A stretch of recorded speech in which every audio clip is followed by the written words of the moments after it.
one, is that it?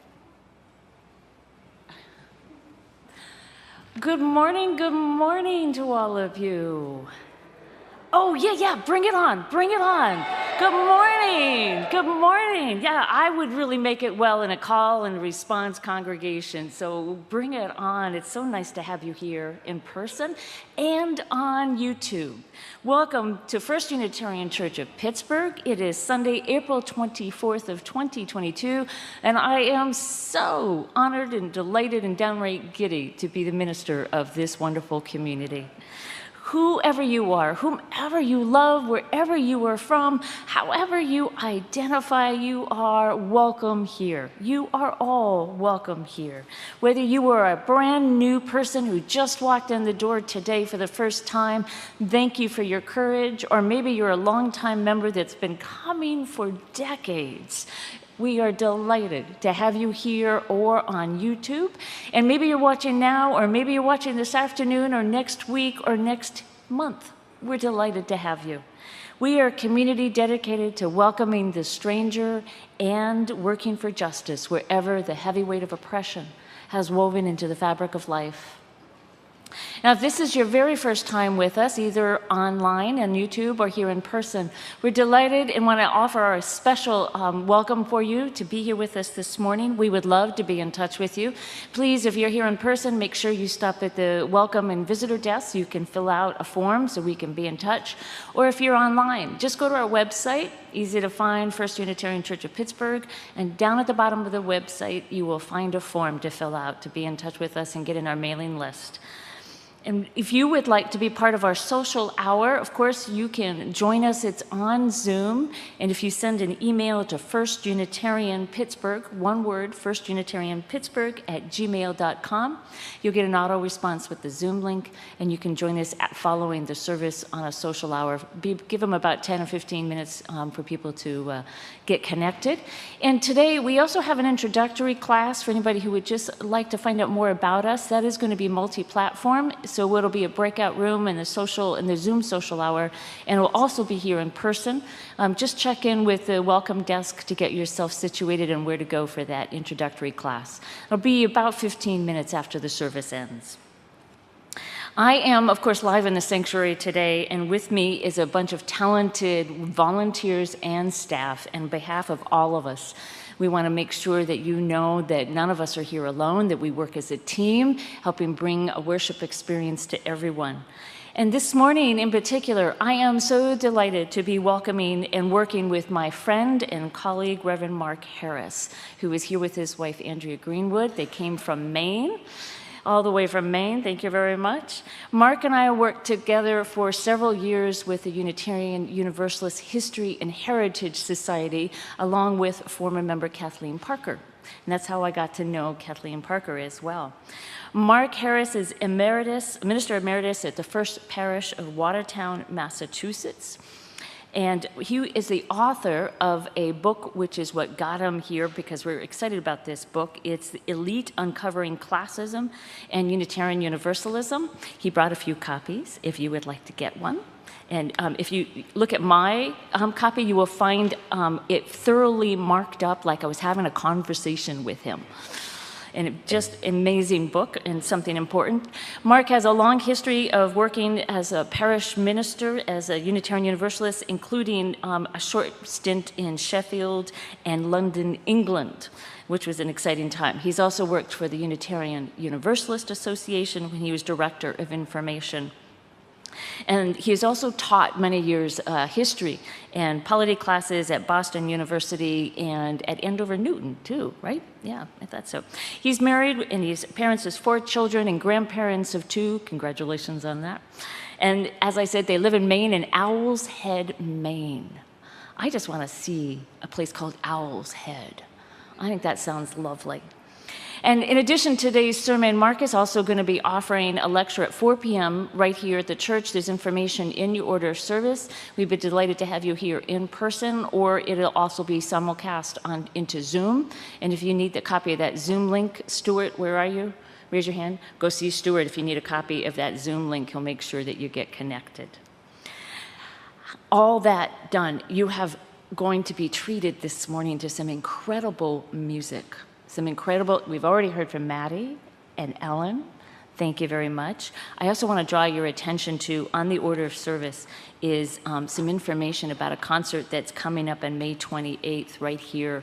And when you hear the music, you're going to want to come to that concert, I guarantee. I guarantee. Please take a deep breath with me as we arrive in body and spirit for a time of community building, a time of worship. Let go of what it took to get here. Let go of what you think you need to do this afternoon and just be present in this time and place. Be present. I invite Mark up to do the call to worship, and we'll light our chalice.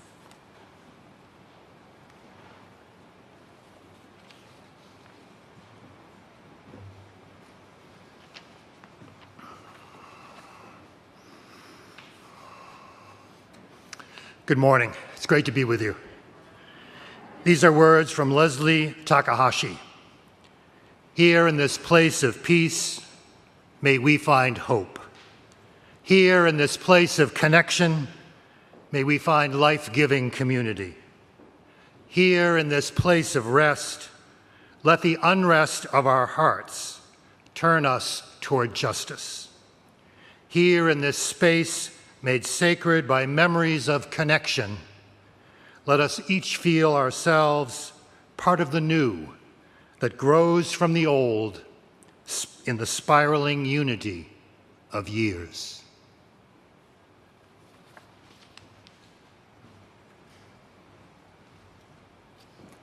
Please stand as you're able, in body and spirit, for 298. Wake now, my senses. Oh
morning. Can you all hear me all right over here? Okay, great. So the story I have for you this morning is a Nasruddin Hoja story. Some of you may already know this. He is a famous wise man and Turkish trickster, and he has a whole body of stories. Probably was a real person, but of course the stories might be, exaggerated here and there. Some of them were told by him. But he has an entire body of wisdom, and some of his stories are really, really kind of silly and funny. This is one of them. So Nasruddin was observing Ramadan, and he was out in the field, and he had been working all day. And so between the fact that he had been working all day in the hot sun and he was getting sweaty and tired, in addition to that, he'd been fasting, and so he was really hungry. The wealthiest man in town had invited everybody for dinner that night to break their fast. So he was really looking forward to going to this dinner. He was looking forward to all the delicious food that was going to be there, the wonderful smells and just everything. He was so excited. But he knew that it was too late for him if he tried to go home and change his clothes into something nicer instead of the sweaty, dirty stuff that he was wearing, that he might miss it. And he didn't want to do that, and he was really hungry. So he went straight to the wealthiest man's house. He got to the door. The wealthy man opened the door and gave him that look up and down. And without saying anything, just kind of left the door open and walked away. So Nasruddin walked in. He went and he found a seat at the table with some difficulty. Very few people were willing to make room for him, and it was already crowded.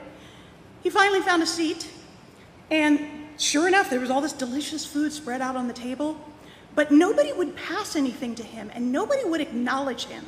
They just kind of pretended he wasn't there. And so he'd have to reach over here and grab over there, and he started to actually, in spite of the fact that he was so hungry, he felt so unwelcome and so uncomfortable that after a few bites of food, he got up and left. Have you ever been made to feel that uncomfortable in a social situation? Anyone? I'm sure some of us have experienced that. I mean, when people want to make sure that when people want to let you know that you're not welcome, they find ways to do so. So he was that uncomfortable. He went home. He put on his finest coat instead, changed, and he came back to the door, knocked on the door, and when the man opened the door, he was greeted warmly. And people from the table looked over at him, and they called him, and they said hi, and they welcomed and everything. So he came and he sat down in the same spot he'd been sitting before, and he looked around, and they were giving him food, and he started to put it in his pockets. And then he started to fill his pockets with food. He grabbed a bowl of food and poured it into his pocket. Then he poured it into the other side. Then he threw food on his chest, and they're all looking at him like, "What are you doing? Why are you putting food all over your beautiful coat?" He said, "Oh, well, I realized earlier when I came here that it was not me who was welcome, but my coat. So I'm feeding my coat." I'd like to invite the children to join me. Maybe we can have some music. Is that possible? Is that okay? Sorry. $3.99? What? $3.99? Yeah. Okay, so him $3.99. $3.99. My fault. My apologies. My fault too. Kids, we're going to go all the way to the end of the hallway. We're in a different room today. So. Okay. Thank you.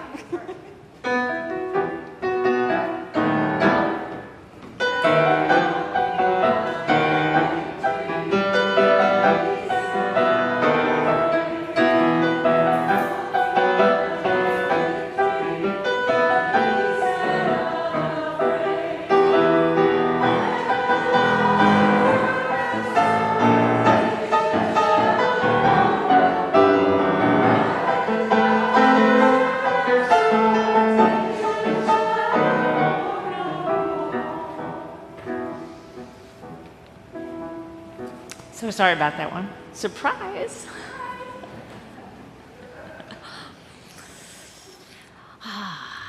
And, we've been singing that particular song as to remind us about the need for peace right now, particularly in Ukraine. So it's really been in tribute to the Ukrainian people and their desperate need for peace. Everyone neath the vine and fig tree. Yeah. So it's time for our offering. Mark, would you do me a favor and grab those? Yeah, this is why we have the novice here. I don't know what I'm doing. It is time for our offering. And if you could, no, 4 of them. Yeah, 4. Yeah. And then they're going to come up in a moment, and they're going to want those. Yeah. Thank you. No, you don't have to. No, if you want to pass the plate, you are welcome to. Yeah.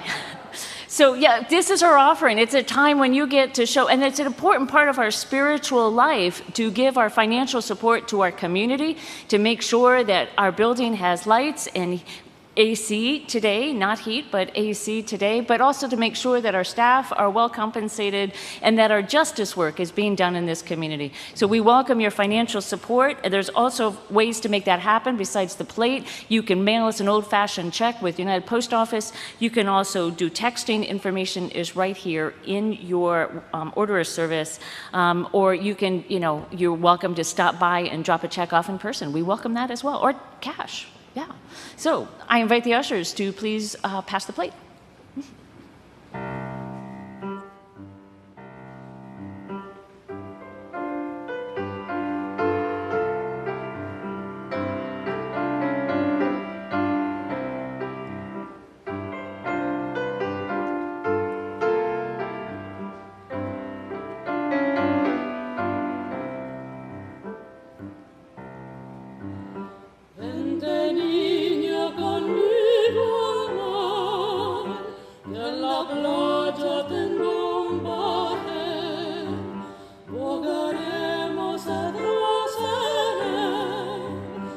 Oggi sol senza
May 28th, it's on my calendar. Wow. I invite you to join me as we reflect in our hearts about the many sorrows and grief that we carry from day to day. It is a part of the human journey, but yet we do not take it for granted that our pain in any way is ever less than fully human experience that needs to be shared with one another. And I hope you reach out to each other. A phone call, an email, a card. That is what strengthens the bonds of a community and how we support one another. I know each of you is carrying grief in your heart at any given moment. And I also know you're carrying joys and celebrations. Share those as well. Share them with each other. Please join me for a few moments of silent meditation and prayer.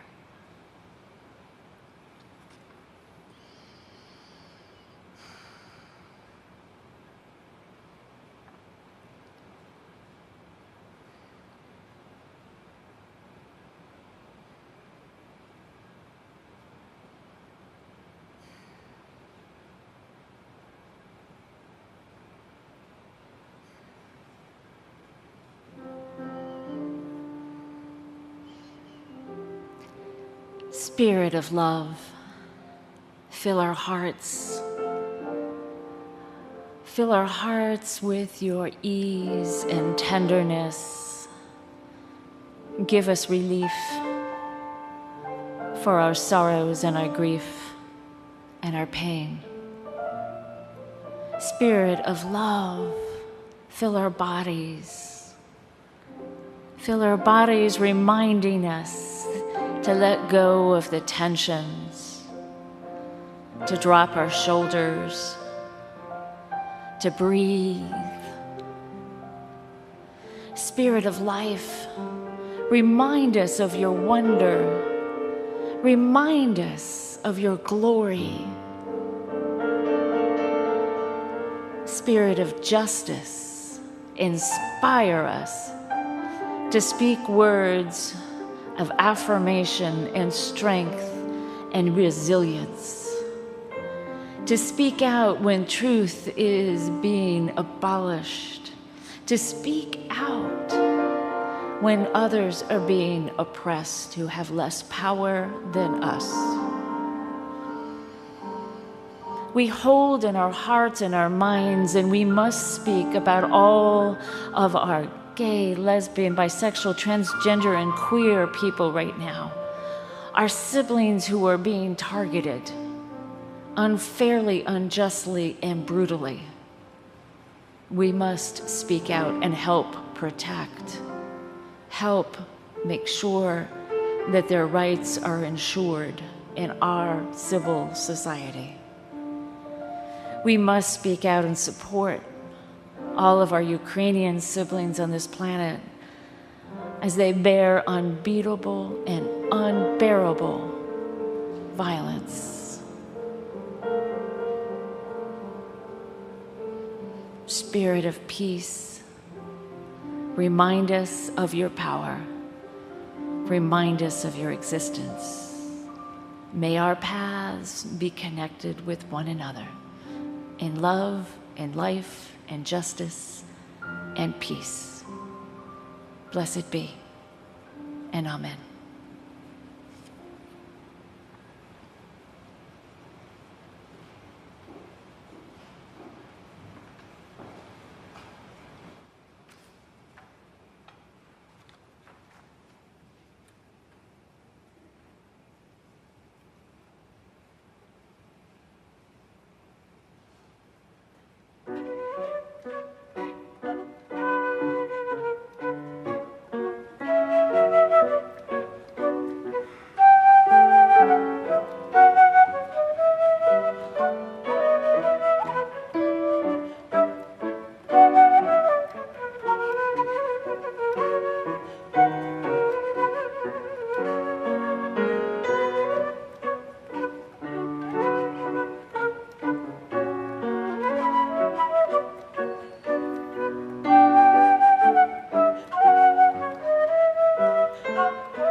Before I share this morning's readings, I just wanted to say thank you.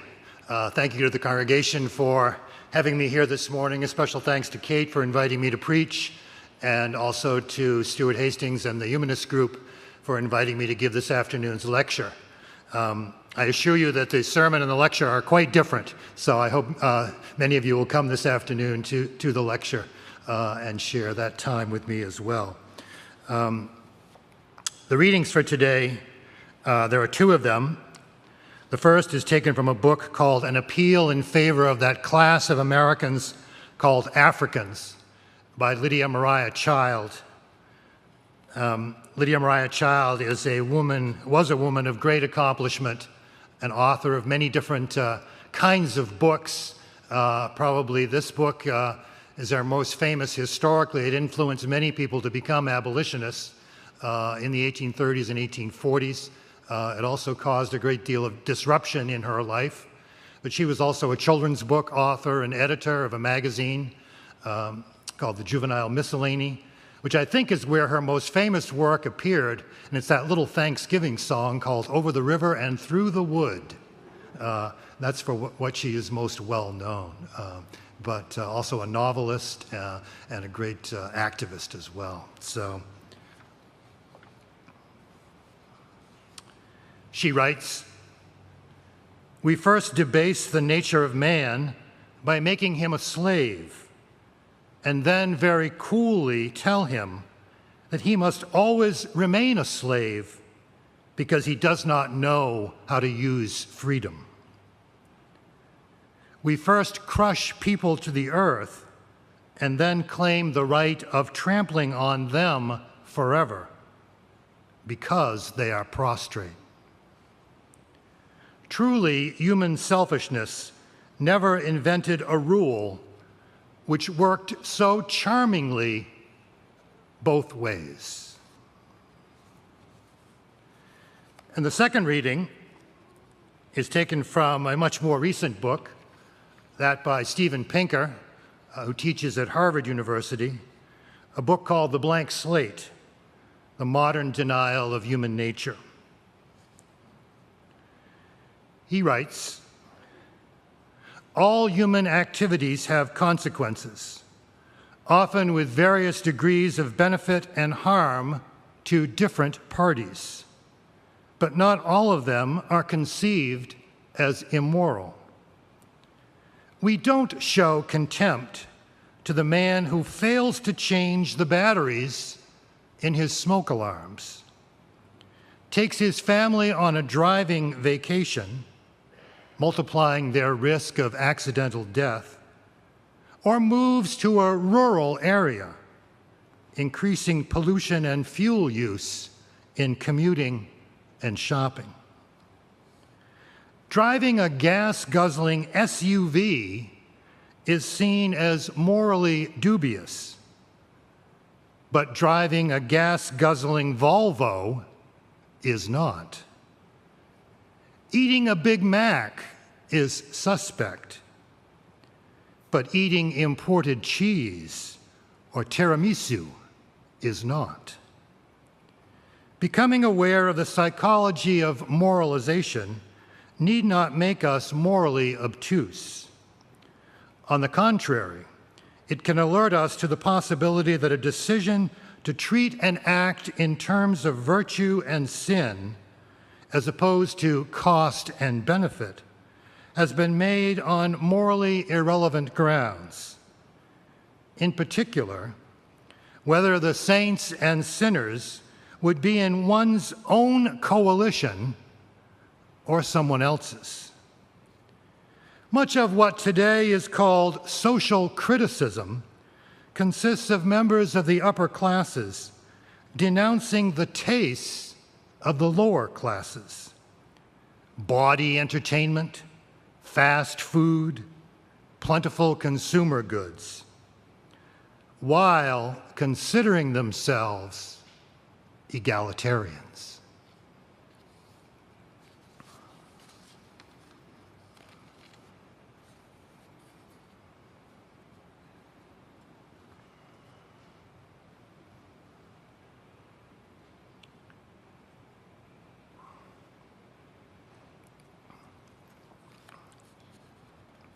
A few years ago, my colleague Ken Sawyer, who is now Minister Emeritus in Wayland, Massachusetts, preached a sermon on what he believed was the most beautiful word in the English language. It's an intriguing exercise. What would you choose as your most beautiful word? It might be the word that holds the deepest meaning for us. And in fact, the 5 winners on an internet survey were mother, passion, smile, love, and eternity. We might also think of those words that have the most beautiful sound, and then serendipitous would be one of my candidates. Well, Ken's answer to the question was public. He went on to say, I want things to be public as much as possible. He told me he was inspired to preach on this theme after reading my book, Elite, Uncovering Classism in Unitarian Universalist History.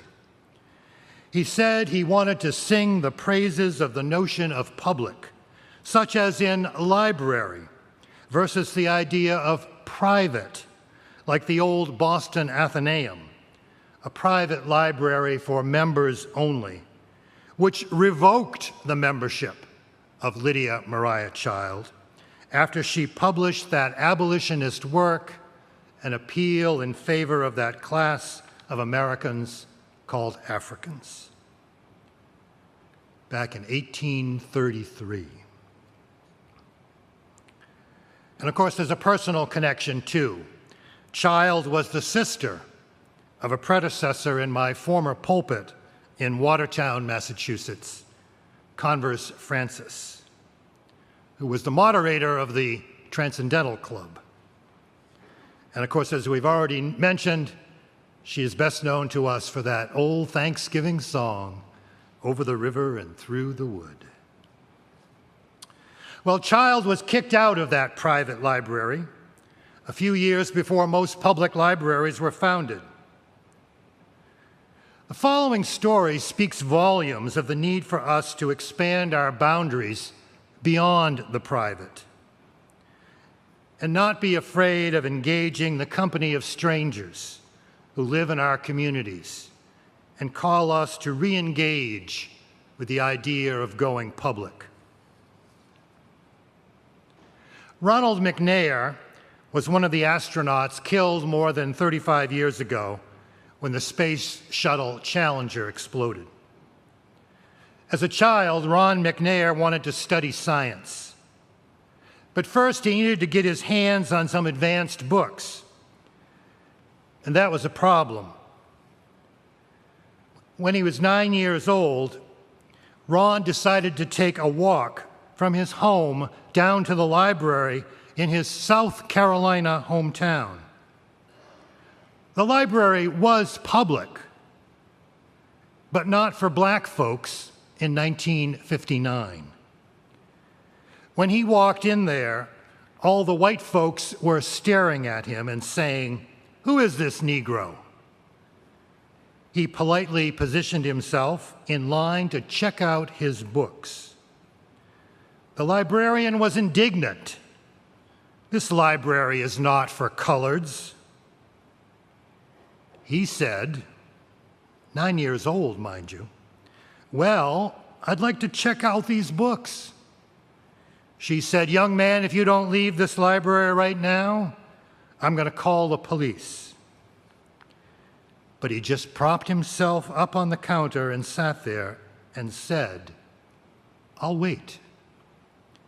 The librarian called the police and McNair's mother, Pearl. Fortunately, the policeman convinced the librarian to give the boy the books, and he did not end up in jail. Well, he continued to reach beyond barriers of exclusion and became an astronaut. After his tragic death, the South Carolina library of his segregated childhood was named after him. McNair helped transform our public life by succeeding in his own dream. And even in death, his vision lives on in the library where everyone is now welcome. So today I want to reflect on that word public for a moment. If I were to say the word public, what noun would you have it modify? School? Others? Square? Discourse? Bathroom. That's good. So we think for a moment what we associate it with. Perhaps you went to public school, or you ride to work on public transportation. You used a public restroom, or you walked in a public garden, or maybe you ran for public office, or were a public employee, or even took to the public square to demand your freedom or to protest economic injustice.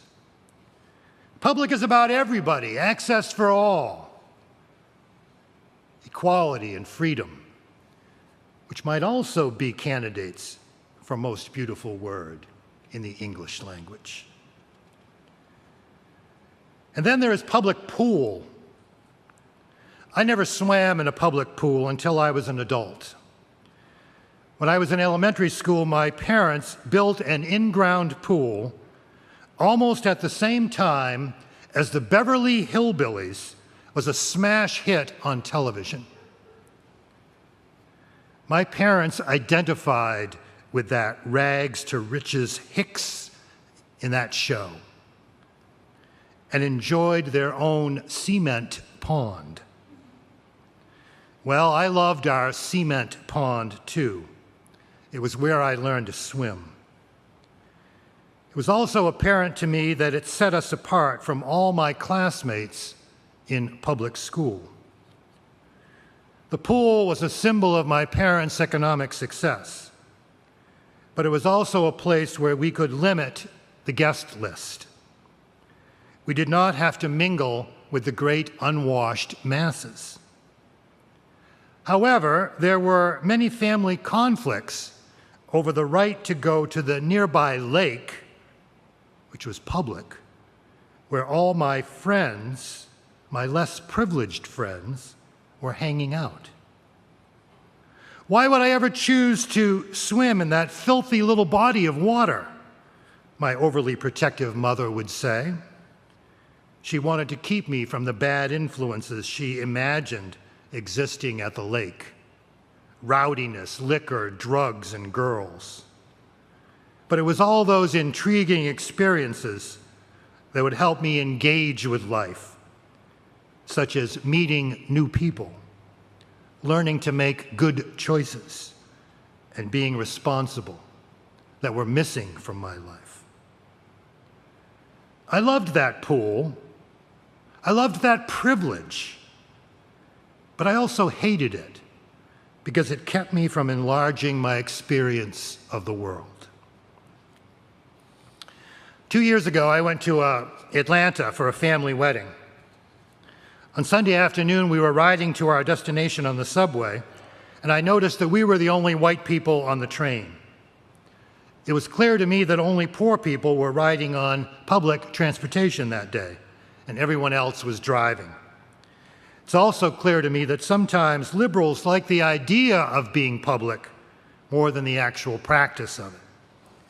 Yet being public reminds us that engaging with others deepens us, educationally, socially, and spiritually.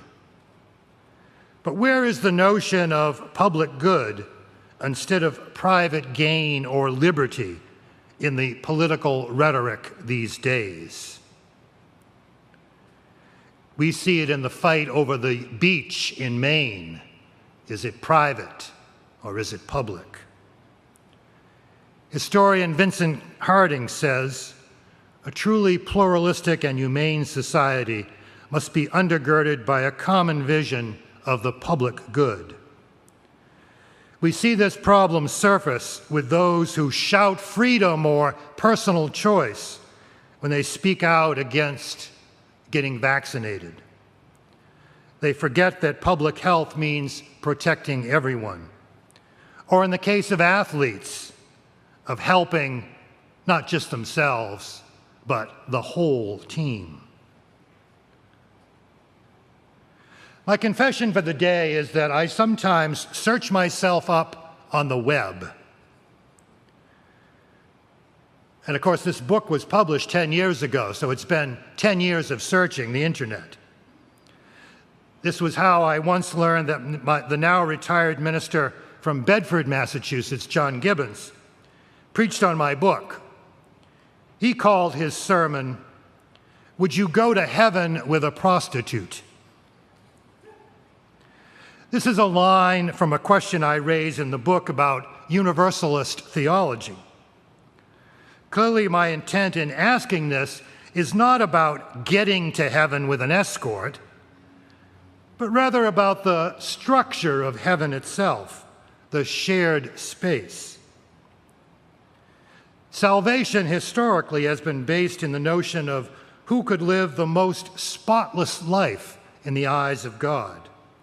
The best were saved, sometimes interpreted to mean those who had achieved the most financial or social or even educational success.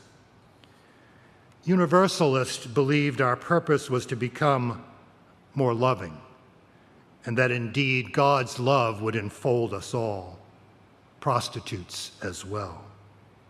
It was a classless heaven or a public heaven where there was a place for everyone. When someone knocked on the gates, we did not ask, "What do you do for a living?" Or "Do you own your own home?" Or even, "What college do your children attend?" A frequent one that I encounter. Interestingly enough, I attended an exclusive college, and what diversity we achieved there was largely engineered.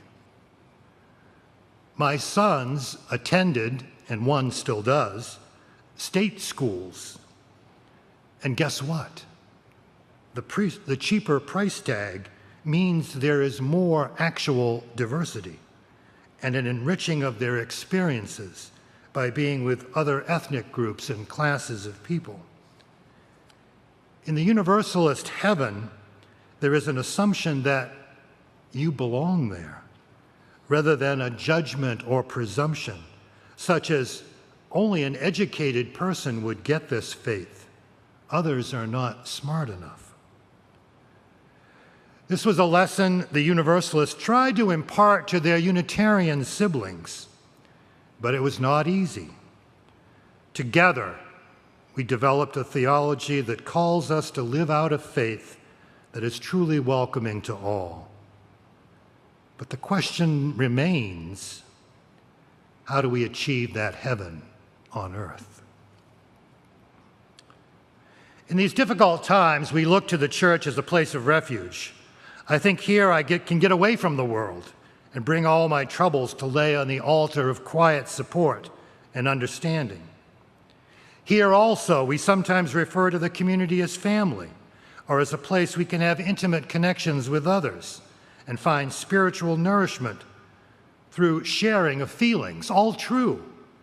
Yet there is something limiting about this. While we all need people with whom we share values and who care for us, what challenges us the most is new experiences with new people. It is easier and more comfortable to be personal, but it also limits our growth as people and communities. Parker Palmer and others have suggested that our culture idealizes intimacy and leads us to withdraw from the public life. What happens is we end up caring for our own, but we lose all concept of a larger, beloved community. We don't learn to live in the company of strangers.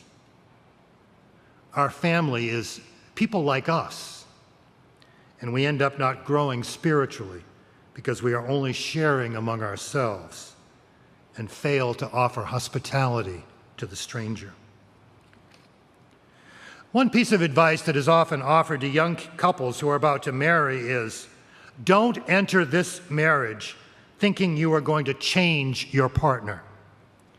We hear it is a mistake to say, oh, they may not want children now, but they will think differently once they are married. The perceived wisdom is that this is a false assumption because they are who they are and will stay that way despite all their partner's efforts to change them. They are not likely to change either their unwillingness to save money or want children when they are already lavish spenders and enjoy the childless life. This is a view of marriage that each partner will essentially stay the same person, and the person they marry won't alter that. However, different people do bring out different parts of us. If the person I love is a stickler for being on time, I can change my ways. And in fact, I did. As someone who was always late. So while I may never have been on time before I was married, I could see the error of my ways in how that can be disrespectful of my partner. And voila, I can change. Well, in some respects, both people are right. We do remain the same person in many ways, but when we enter new relationships, we are changed. In some ways, we are partners who grow together, and we make compromises to find common ground. People we care deeply about make an impact on us. Change can happen. We can be changed or transformed by connecting in new and deeper ways to the relationships we have and to the life source we all share. Historically, Universalism helped transform religion in America by teaching about a God of love who desired human happiness, and everyone came to believe they could achieve salvation. They rejected a faith that rewarded the few and condemned everyone else. Universalism reminds us that the creation is unified and connected and whole. In response, we see the holy in everything. Of course, that means I am responsible towards that whole. Everyone and everything matters, and we work to make that true. We are not tolerant when a person or the creation is hurt or demeaned. I have a faith that teaches that there is one truth that will unite us and connect us. I know there is no greater gift we could give to the world than sharing this faith with more people. Perhaps the central challenge is actually living out that faith ourselves.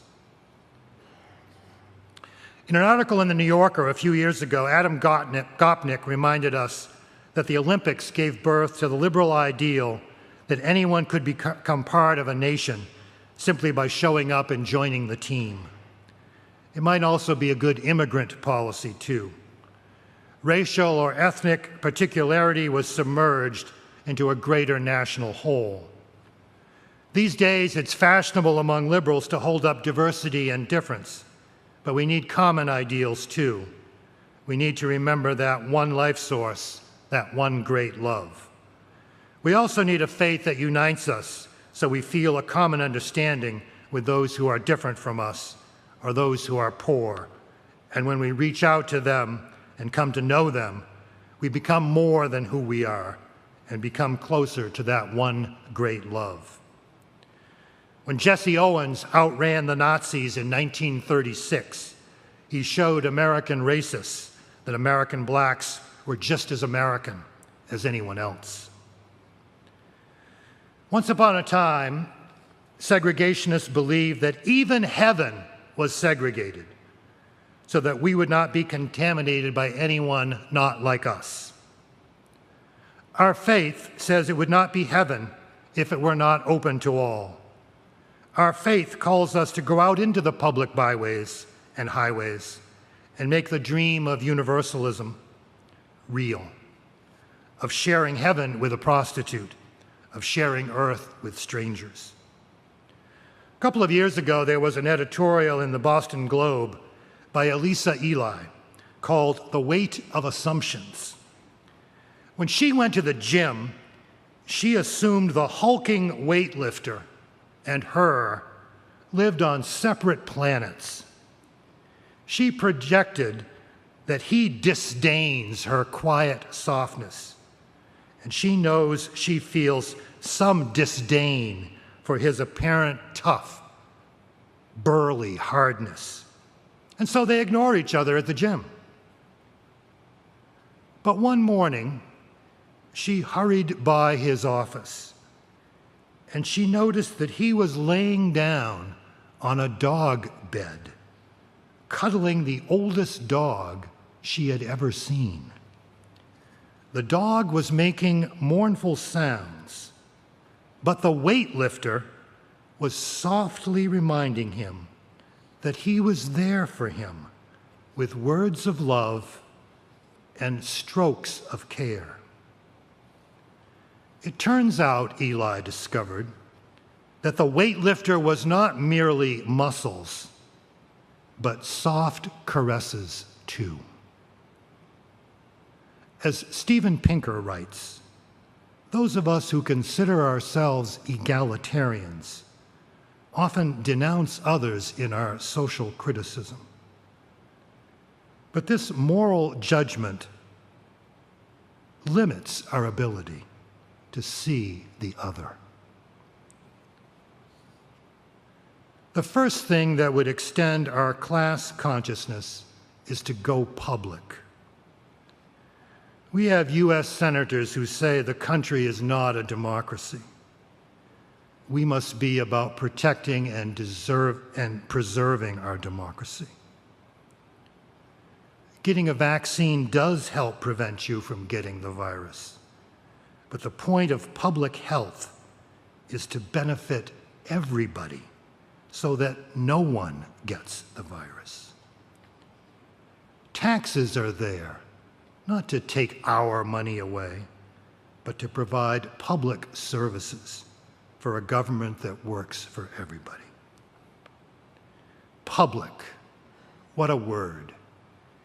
It means life's great meaning is found not with me, with what I get or lose, but it is about we, the public. The book of Hebrews counseled the early Christians, let love continue. Do not neglect to show hospitality to strangers, for thereby some have entertained angels unawares. Overcoming classism really means embracing universalism, another beautiful word. Then our lives would become more like heaven.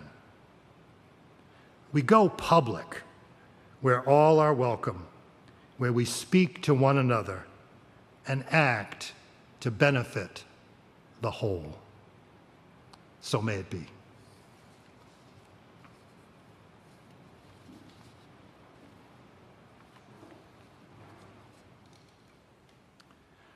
Our closing hymn today is number 34, Though I May Speak with Bravest Fire.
I invite you to remain standing as we extinguish our chalice. The words are found in our program as well, perhaps in our hearts.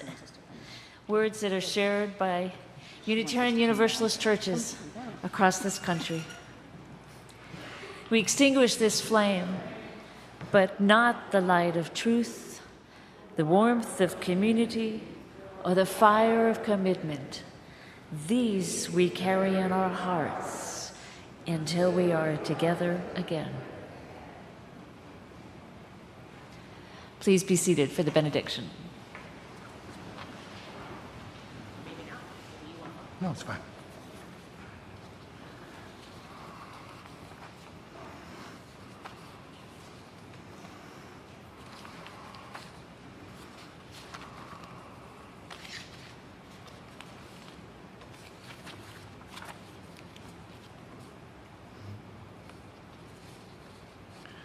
Our benediction today is from Frederick Buechner. If we are to love our neighbors, before anything else, we must see our neighbors with our imagination as well as our eyes. That is to say, like artists, we must see not just their faces, but the life behind and within their faces. Here is the love that is the frame we see them in. Amen.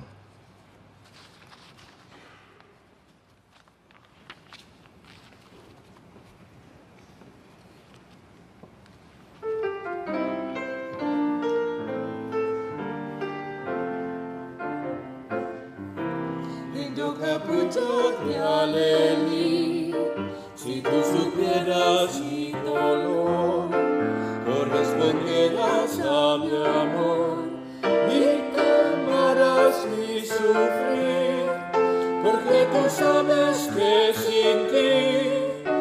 vida es nada para mí.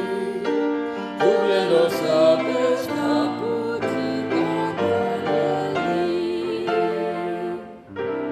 No hay un mundo para mí, otro Cappuccino Dialeli, que yo le brinde mi pasión y que le dé mi corazón.